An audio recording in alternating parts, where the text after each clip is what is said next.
This is Laura from Abeja Solutions, and we're so happy you could join us today for planning your year-end campaign.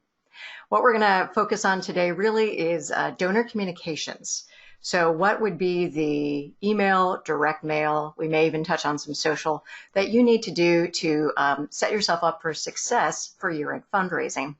You know, we know that just about a third of donors make their decisions in December. About a third of annual giving comes in December, but you want to be ahead of them, ahead of that by at least a couple months.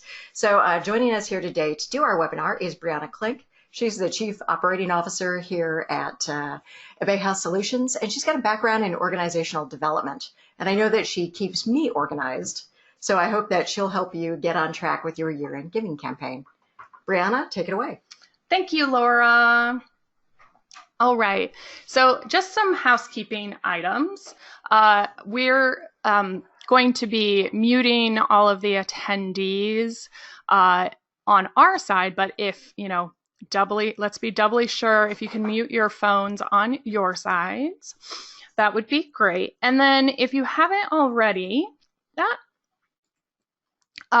go ahead and access the Giving Season Toolkit. This is going to be an interactive session where you're going to be doing work.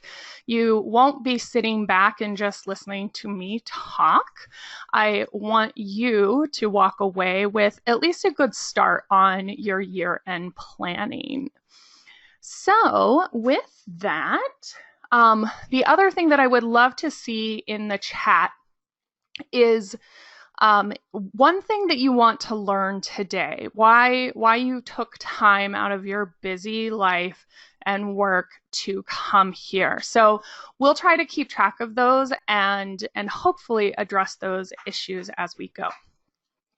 So again, too, Laura is going to be monitoring the chat. So if there are issues that come up, technical or otherwise, or questions that you have about the content, then go ahead and enter them in the chat. She'll notify me if we need to address them right away. Otherwise, we'll hold them till the end, but we have plenty of time for questions. Okay, so let me just switch my screen.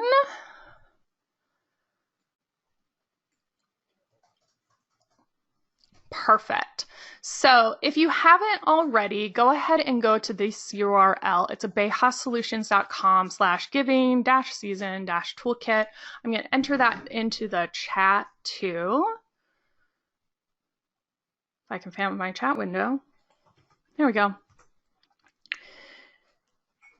And we're going to be going through this toolkit. So the first thing that we want to talk about is where you are right now as an organization. And so we're going to start with this fundraising self-audit. The other thing I want to point out is these survey results. This is something to help you understand what other organizations are doing for giving season, so you can sort of benchmark yourself against other organizations. But we use those survey results to start looking at a way to sort of categorize organizations so they could figure out where they needed to be. So we're going to go to this. So you want to open that document, or you can just look at it on my screen. And essentially, we're looking at several different factors in an organization, because the way your organization is structured, how many internal resources you have, external resources, what you're measuring, and the overall culture of philanthropy are really going to affect what you are capable of doing in giving season. So I won't read through all of this, but I'm going to give you a second to read through it and decide where you are as a level, right? Yes, of course, it's going to be 1.5 or 3.2. It's not a perfect system, but we do need you to select a level just as a starting point. Now, some of you who are on GoToMeeting from a computer, you have the ability to use a pencil to draw on this slide. So you can click that in your window and draw on the screen. So under you'll see a pen at the bottom. So you can go ahead and draw. Yes, I have terrible mouse skills. Otherwise, if you are on an iPad or a mobile device, you can go ahead and enter your level in the, yes, I know it's very difficult. Enter your level in the chat session. So I'll give you a second to read through and decide where your organization is today, not where you want to be. So it looks like most of you have gotten through this. And if you haven't made a decision, that's fine. Just we'll move on. We have short time today, but it looks like most of the people in this session are somewhere between a 1 and a 2. 1.25, that's great. Very, very accurate, Robin. You're after my own data-loving heart. So I'll focus our conversation on levels 1 and 2. But before we move on, is there anyone that's at a 3 or 4 so I don't miss you? I don't want to miss anyone who's above 1 or 2, but looks like at this point that our audience is 1 and 2. So if you're a 4 or a 3, please shout out in the comments. So I'm going to erase all of our lovely drawings. So based on what we know is our level, then we can start looking at the tactics that are going to be useful. So the next thing, you know what, actually, let me move to my website. So the next thing that we finished this self-audit, right? And this is a useful tool too to really talk to your organizational leaders, your board, be like, this is where we are. But next we're going to look at that calendar, this calendar here, and it's a PDF. So essentially, you've done the hard work and selected your levels. So we're somewhere, excuse me, we're somewhere around level 1 and level 2. Perfect. So this is a calendar, a basic calendar checklist, so that you can look at what your tactics will be for giving season. So I'm just going to jump to level 1 here. So we see a very basic Gantt chart, and Gantt is a fancy word for a project plan with bars that show you the calendar, technical term. But at level 1, we recommend that you have 12 donor touch points throughout the season. Now, mind you, these are specific to giving season. So don't stop what you're already doing with donor engagement communications. If you already have an annual report that's going out in September, keep doing that. This is the stuff that's additional. So we're looking at 11 emails and 1 letter for your level 1 organizations. And you'll find a checklist calendar with, specific tasks, right? What are you going to do and when? And then you can use this sort of blank calendar over here to circle key dates, to make notes. So I want you to spend just 2 minutes and open up that calendar on your own computer and take a look at the tasks that are in level 1 or level 2, and just review what is available, and then I'll have some questions for you at the end of that few minutes. Okay. Most of you should have at least scanned through the checklist calendar for your level. Now in the chat, go ahead and enter anything that popped out to you as odd or something that you might not be able to do, just something that jumped out at you. Based on the comments, I see that everyone understood all of these items exactly. Or I lost your attention and you're paying attention to your email. I know it happens. But you know, if you had any questions or concerns about the items here, please do put them in the chat and we'll come back to them. But this is just the beginning tool, and we'll move on. But Kylie has something. Okay, so Kylie says, our year-end giving typically entails a September appeal and a December appeal. Monthly appeals might be more than we can do. Okay, so Kylie, are you talking specifically around direct mail pieces? Because if we're looking at, let's see here, level 2, let's go up to level 2. Level 2 is 15 emails, yes, and 2 letters. So let's clarify that we, at the levels 1 and 2, you're either doing 1 direct mail piece or 2 direct mail pieces. All the other appeals are emails. So there are, about 2 emails a month until you get into November and December when it starts getting more rapid. Is that feasible? 2 emails a month for where you are as an organization? Deb, oh, data hygiene. Is there a good tool to identify addresses or check addresses? Deb, I'll ask another question of you. What donor management system are you using? And while Deb answers that, Kylie says that she could probably accommodate 1 appeal monthly. If you can accommodate 1 appeal, this is what we do. 1 email appeal, and we just cross this out. This is no longer in my list, right?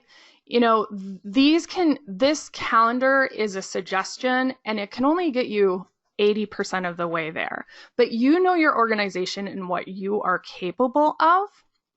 So this is just so you don't have to start from scratch, right? And just do 1 email a month. If that's what you can do, then that's what you can do. Okay, Deb, my heart is with you. You're using Excel. So in the next few days, I will be sharing some data hygiene tips. But it's one of my favorite things to do because I'm a data nerd. So we'll definitely be sharing those with you. Those of you who have a donor management system, make sure to use their data hygiene tools, because if you have duplicates, then you're spending money on sending a letter to those people, right? And those dollars, they're small dollars, but those add up for your organization. So really, data hygiene is important for 2 reasons. One, it's to save you time and money so that you know who you're sending emails or mail to, and you're not duplicating your effort. The other thing is for donor relations. I recently had some service on my air conditioning, and they sent me a quote, and it said, "Dear Clink 526, comma." I was like, what is happening to your data? Like, that did not make me trust that I wanted to spend thousands of dollars on my air conditioning unit with them, because they're not paying attention to those details. Like, they couldn't even figure out what my name was. And where did the 526 come from? I do not know. Anywho, but you want your donors to trust you, and those little edits, those little errors in their names, the fact that they're getting 2 letters, 1 for the spouse and 1 for them, every time you send an appeal, those are just little nicks in your professionalism, and you want to avoid those. So let me see.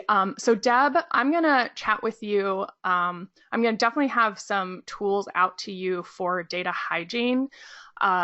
in Excel. But if you have a donor management system, use those tools. And your sales rep or your technical support specialist at those companies is probably more than happy to help you look through those and all of that. The other thing that we can do for data hygiene is do NCOA and CAS data comparisons. Those are fancy ways to say we verify the address with USPS.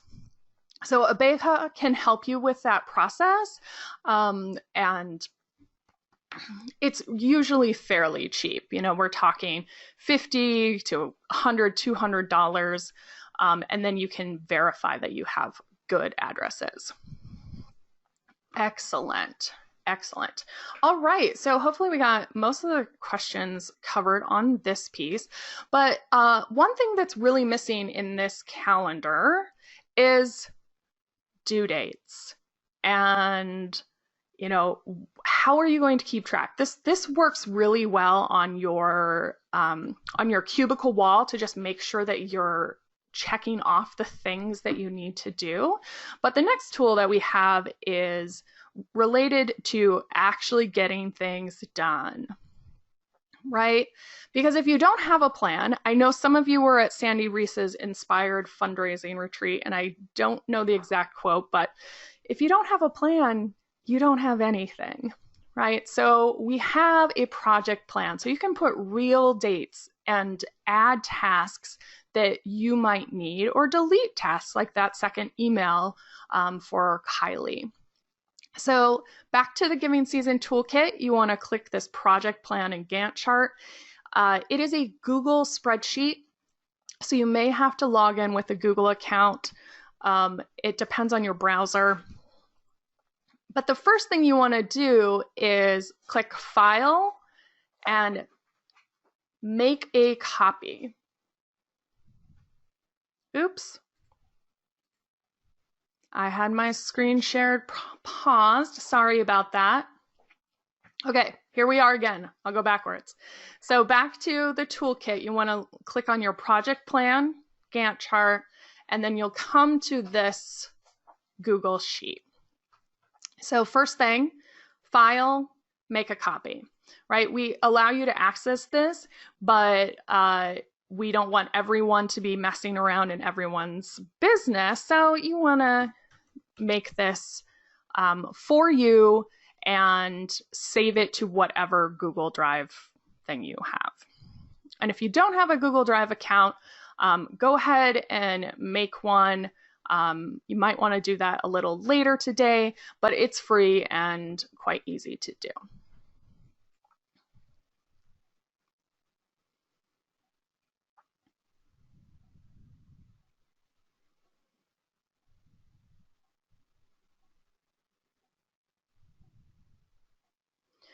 So you don't have to remember every single step that I'm going to go through because I have the instructions here for you.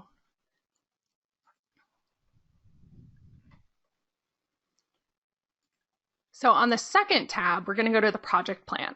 So here's a nice little Gantt chart and a list with all of the tasks for each level. So the first thing what we're going to do is filter out the things that we don't need. So we're going to do filter by values. Oh wait, okay. Filter by condition, text does not contain, and then enter your level. Right, this is a little bit backwards than you would think. But now this shows us all of the 3 4s, the things that are 2. I'm just going to go with level 1 for right now. I'm going to select all of these things and delete them because those don't apply to me.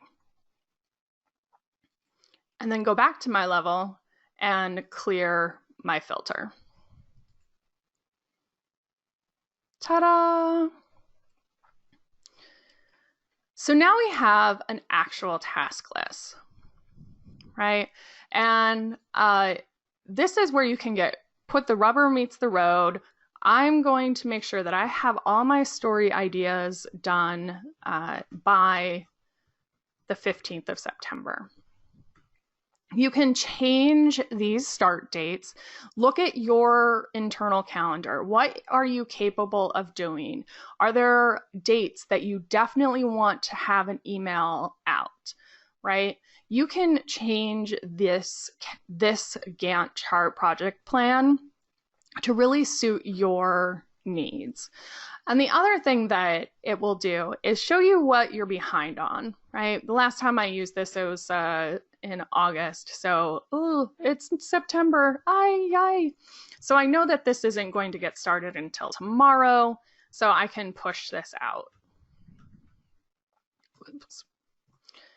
And now that piece is yellow instead of red. The other thing that you can do is change your status, right? This is what's in progress. This is what's complete, not started. So based on what we know about the types of organizations we work with, we are assuming that you don't have an internal project management system. If you do, if you're using something like Microsoft Project or an ERP solution, something like Basecamp, something, Project Insight, there's dozens and dozens, then you can just take this data and copy it into your own system. But, it's not as robust as a normal project management system, but it's something where you can get dates. And this is something that you would be updating, all the time online, and then share it with your bosses. This is where we are. This is what's coming up next. And this is when we're going to get it done, right?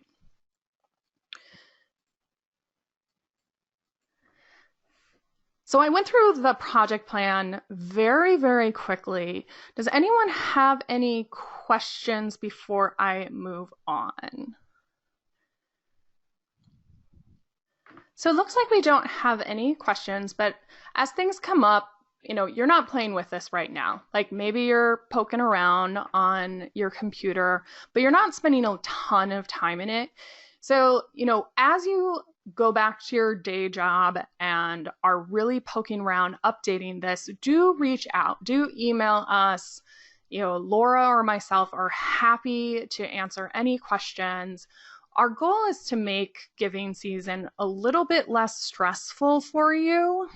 And if we're adding more stress because you can't figure out how to use these tools, then we've failed. So we definitely want to make sure that you're comfortable and have tools that you can use.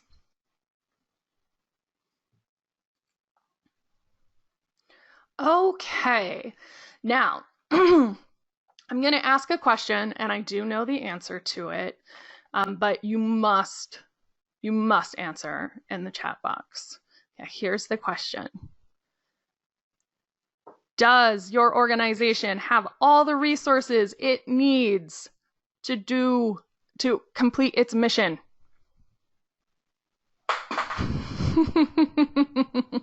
Deb, gosh, no. Of course, we're nonprofit work. No, we don't have all the resources that we need. And therefore, budgeting is pretty critical, right? Absolutely. But I do want to go back for 1 second to address Carrie's question about should all appeals come from our group's email? We send our newsletter through. Okay. So I'm going to make some assumptions, and you can correct me if I'm wrong. So donor communications is from a person to a person. There are newsletters which are broader, but if you're talking about an appeal, it's one person, Brianna Klink, to another person, Laura Ingalls. And so we want the email address to match the person that it's coming from. Sometimes it's best to send it from the executive director. Sometimes it's a programs person because it's very program specific. It really depends on the message, but it really should come from a human being. So, and you're using on MailChimp, yeah. So if you can set up different email addresses on MailChimp to come from your executive director. I'm not a MailChimp expert, but Laura is. So she'll send you some information or follow up with you, Carrie, because she knows a lot more about MailChimp. Okay, so we have consensus. No one has the resources that they need to complete their mission. Therefore, budgeting is critical. Right? So we've got a budget planner here to help you figure out how much your campaigns are going to cost and how much they're going to bring in. So you can make good decisions about where to put your limited resources. Very similar to before, we're looking at a Google Sheet. You can go ahead and open this one if you'd like. You're going to do File, Make a Copy.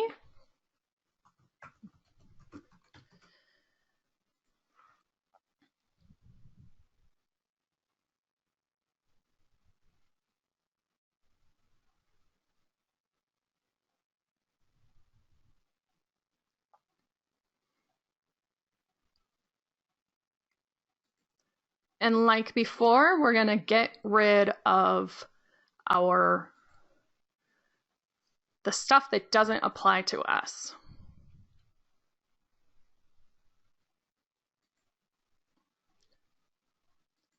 Click this little filter arrow, filter by condition, text does not contain. And we'll do level 2 for this one, because I know we have some 2s in here. Going to delete the 3 and 4 tasks.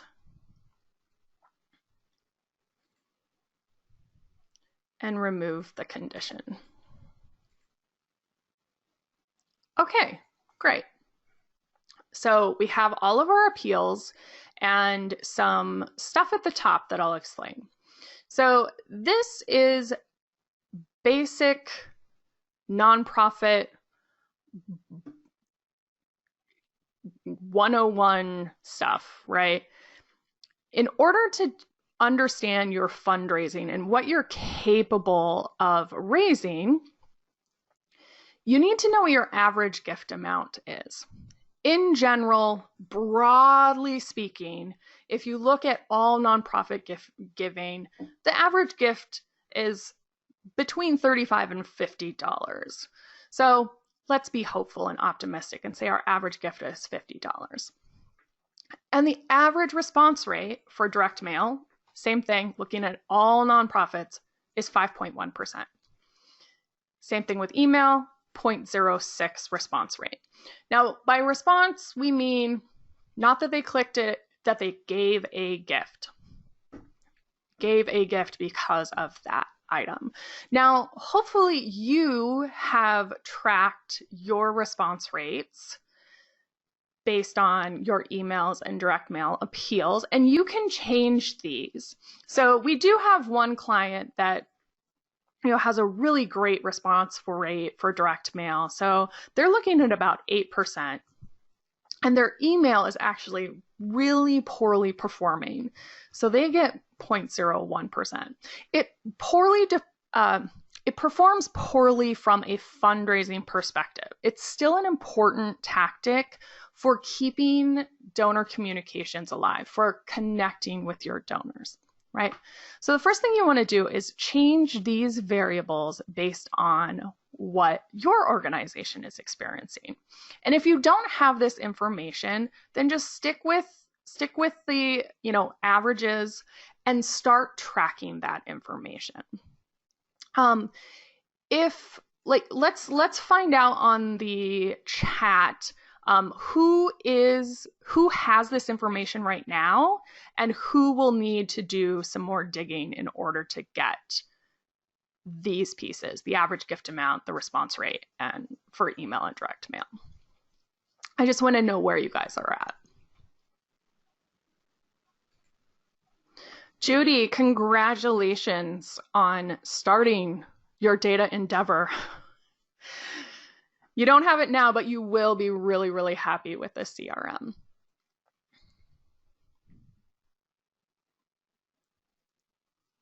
So Kylie, let's use your organization if you don't mind. Do you know what your average gift amount is? I mean, you do know, but would you mind sharing it? Excuse me.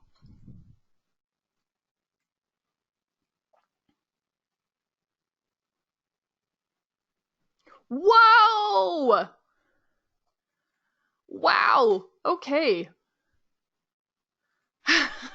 That's amazing. Well, I mean, it really depends on what you're doing, right?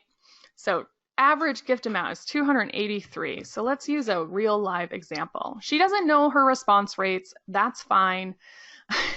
And we'll just go with that. So Kylie, I believe you said you were a level 2. You do two direct mail pieces. And so that's what we have right here. So we have one letter in November and one letter in December. But you mentioned that you're going to be doing a September appeal instead, so we can just easily change that drop date. You know, we're going to do this as 9/30/2019. So based on how many donors do you have, Kylie, approximately? How big is your list?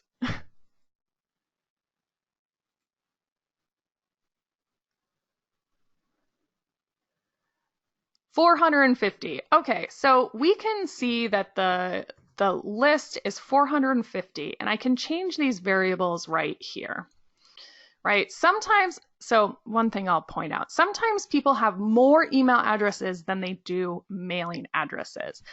Or because letters are much more expensive, they segment their letters to go to their most likely donors, right? So that's why this may be a little bit lower. So emails, you know, in our fake organization, we have 4,500.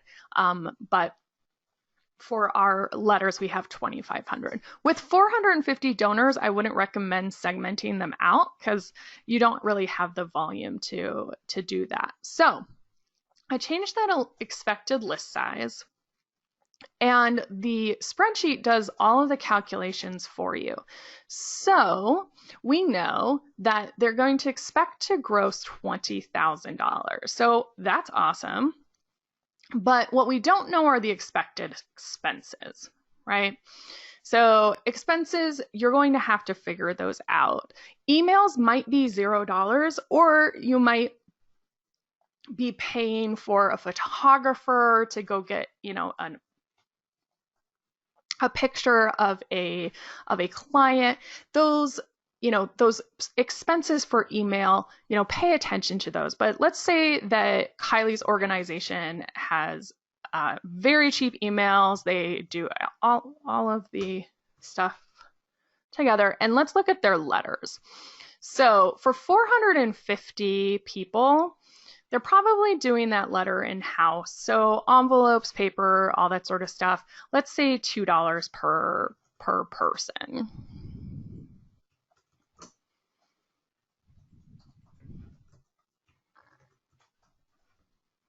Wait, that's 0. So you can go ahead and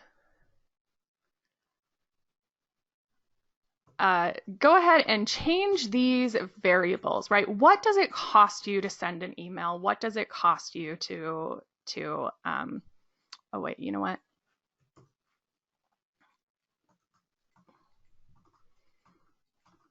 I lied, put in $1 for an email because otherwise you get division errors because you can't divide by 0. So now we can see that they're, oh gosh, Bree.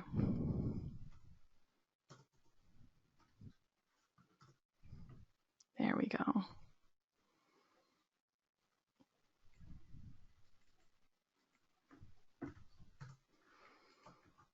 Of course, you don't make money. Negative values for the win.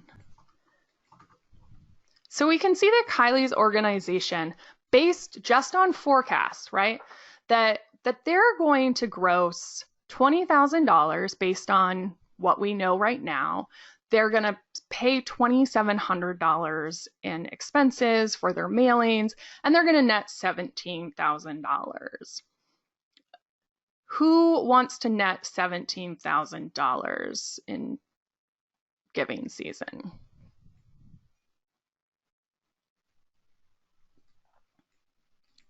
Who wants to net more? Kylie wants to. Great. So this is one way to look at, okay, what are we going to earn?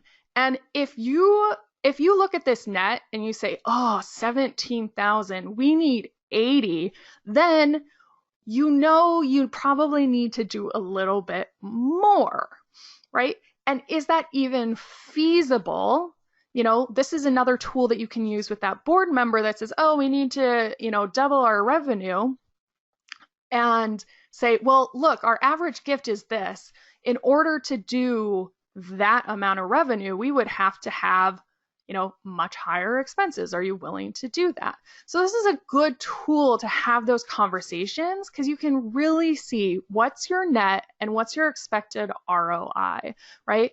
Now, I'll caution, like, the ROI on email is always really, really high because the expenses are so low, right? But if your expected response rate is 0.06 or even lower, what gives you the most bang for your time, right? Because email's not free for your time. You still have to set those up. So you can start having good conversations or just internal thoughts on what is a good use of my time and my money. So this is a forecast, and a forecast doesn't mean that it's actually going to happen. It's our best guess. So the next tab in this is your forecast versus your actuals. I'll fix this. Oy. Weird. Okay. Looks like my computer just needed to catch up and get rid of this stuff. So we're going to do the same thing. Filter by condition. Text does not contain two. Text does not contain two. We're going to get rid of all of those cells.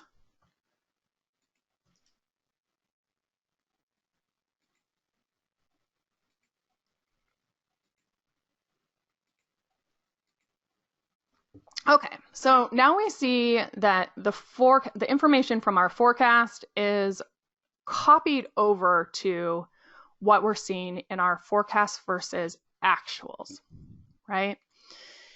And this is where you can start looking at, oh, do we need to add another email? Do we need to send less direct mail? Because you can enter your actual gross donations and see what you're going to get. So just another tool for you for budgeting purposes.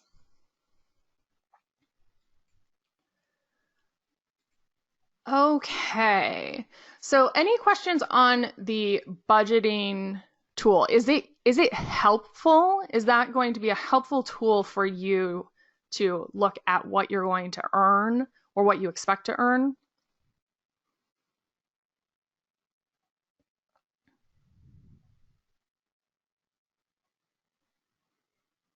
Thank you, Carrie and Kylie. My self-esteem has risen 2 points. Good. So let's see. Who among our audience has to make a presentation to a board or a leadership team for their giving season strategy and budget? Do you have to go beg the higher ups?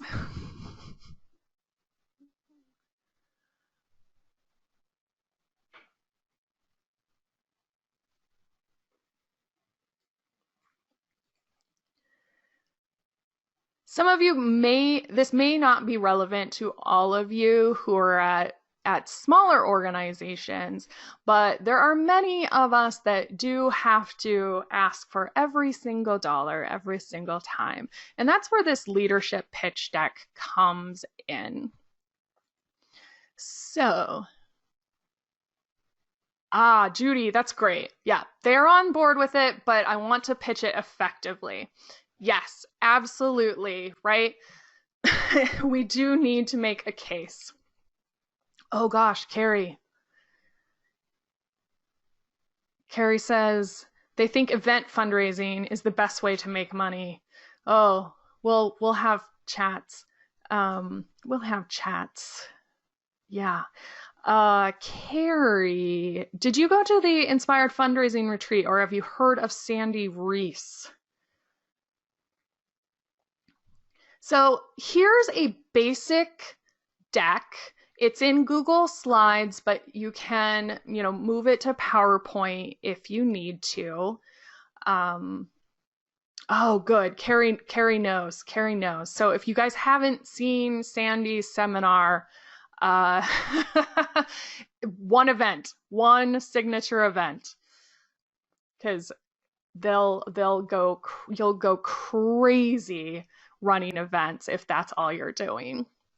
Great. So here's the pitch deck, right?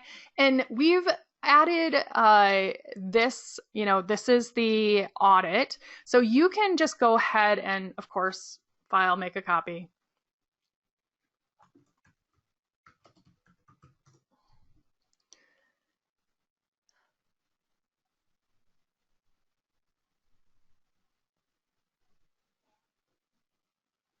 Loading.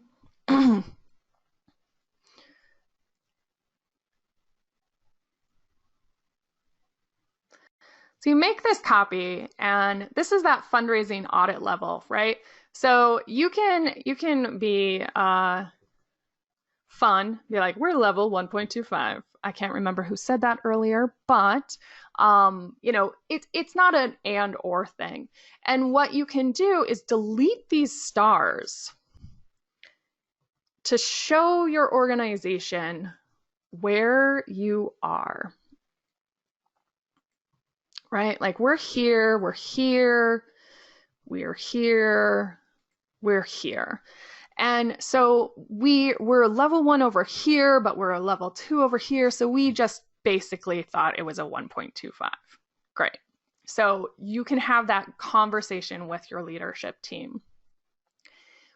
Based on that level, this is what we're going to do, right? We're going to have 12 touch points. And what we do recommend here is what you need to change on the slide. There's instructions in the slide notes, right? So for here, we just like, let's build a shape, and this is where we are.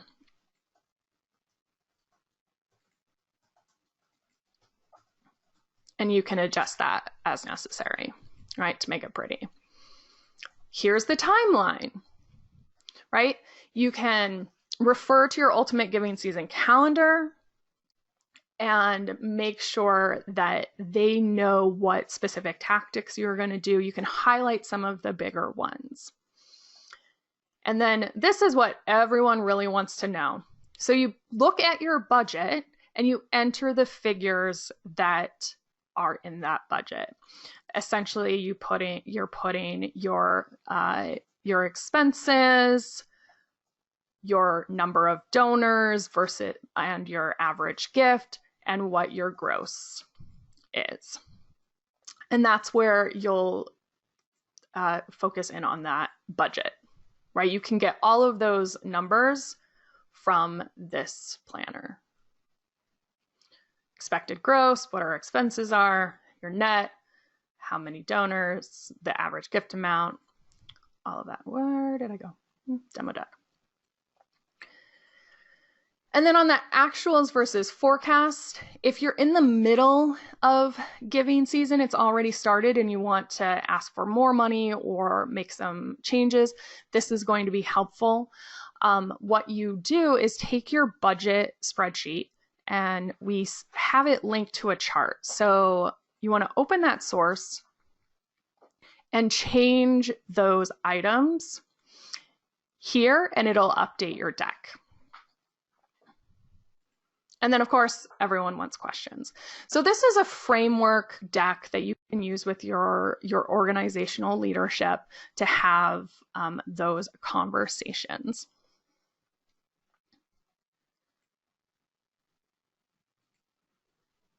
Great. So we did want to leave time for questions at the end. I do want to point out that there are several tools here that I didn't go over. The survey results I just mentioned, but this ultimate donation letter checklist, I'll just quickly mention. It is something that when you're writing those emails or letters, it's something for you to make sure that you're creating a message that really relates to donors. So that's another tool. And as I mentioned to Deb, we're working on some data hygiene tools too, so that you can really clean up your donor database, whether it's in a CRM or if you're doing it in Excel or Access, something like that. So I sped through all of that content. What I want you to do after this is set aside an hour, 2, possibly 3, to go through this whole process again, right?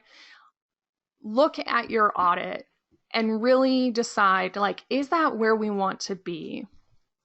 I want you to go through this calendar and see what you're missing, right? What are those specific things for your organization that you absolutely need to do?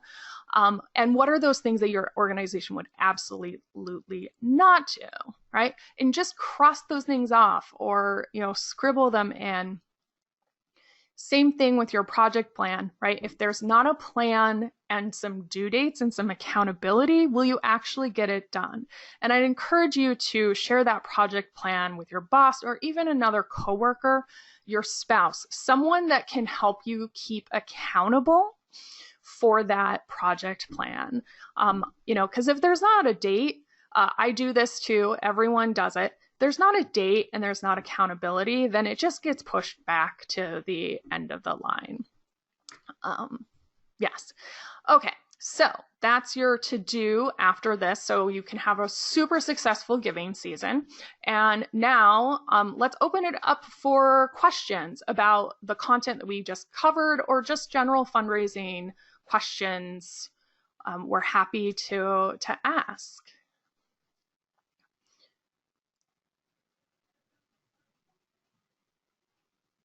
Okay, so Kylie asks, not a silly question, but for the audit form, what is an executive sponsor? Let me get that form up.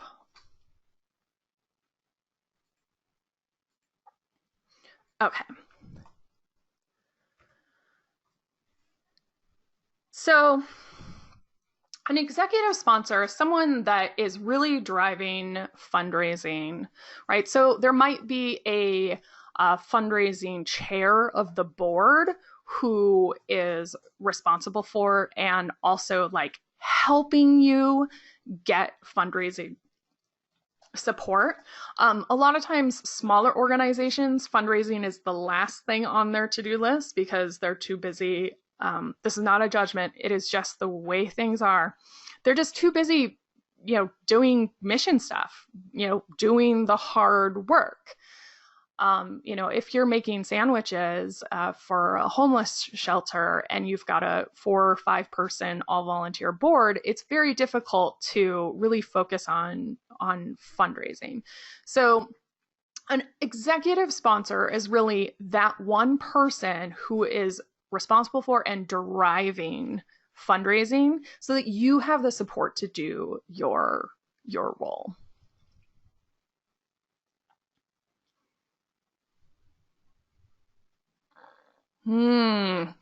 Laura, I'm going to let you answer Carrie's question. Carrie asks, how do I choose the right stories for the appeal letters?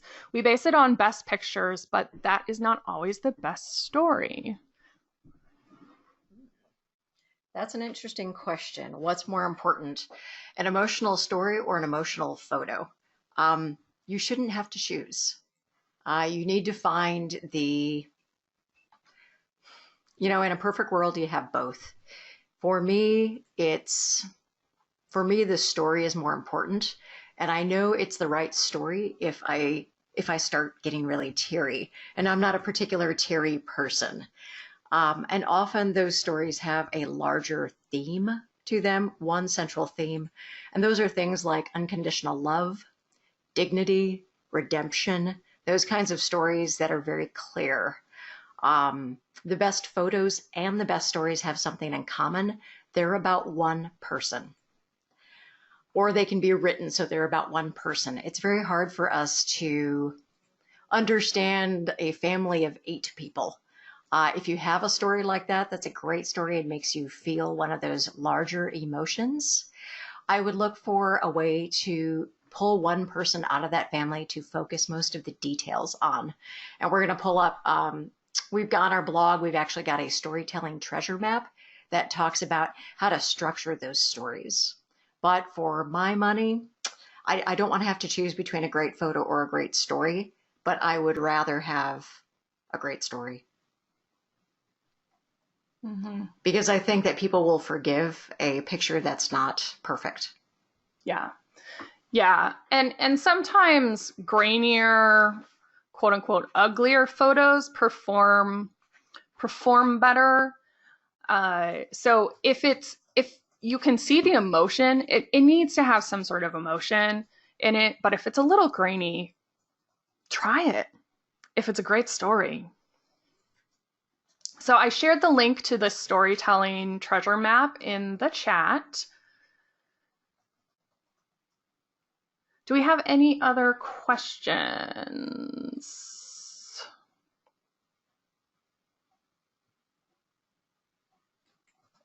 All right. Well, we'll keep the session open for the next 5 minutes or so if anyone has a question that pops up. But also, don't feel. Reach out to us at any point. I'm Brianna at abehasolutions.com and Laura's Laura at abehasolutions.com. Laura can add those into the chat box, but our contact information is pretty available on our website too.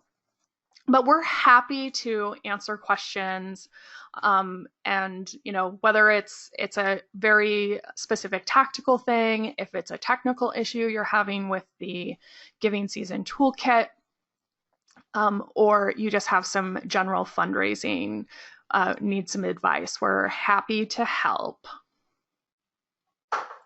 So thank you all for joining us today, and I wish you a successful, profitable giving season. I want to address Judy's question. She asks, for a matching donation, does that person or company volunteer for that, or is it appropriate to approach someone concerning a matching donation? So you'd be super lucky if someone approached you out of the goodness of their heart for a matching donation. But most of the time, you're going to have to ask. So the likely candidates are going to be some of your major donors who have given larger gifts in the past. And depending on the size of your organization, the term major donor is going to differ, right? It might be $100 for your organization, or it might be $1,000, might be $10,000. But you want to approach those individuals in, as soon as possible, August or September, October if you have to, and say, you've been a really great donor. You gave us $10,000 last year. We would like to use, if you're planning on giving that, we would like to use that gift as a matching challenge to, incite more donors. But yeah, you really want to have those conversations as soon as possible and approach some of your more consistent, larger donors.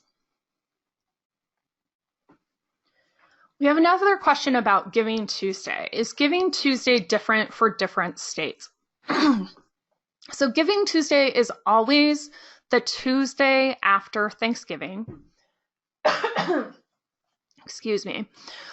This year it is December 3rd or something, so it's pretty late. So it came about as a alternative to Cyber Monday, when most of us go to work on Monday after Thanksgiving and don't do any work and just shop on Amazon.com for stuff. But most states have an association of nonprofits who which will set up a internal state giving day.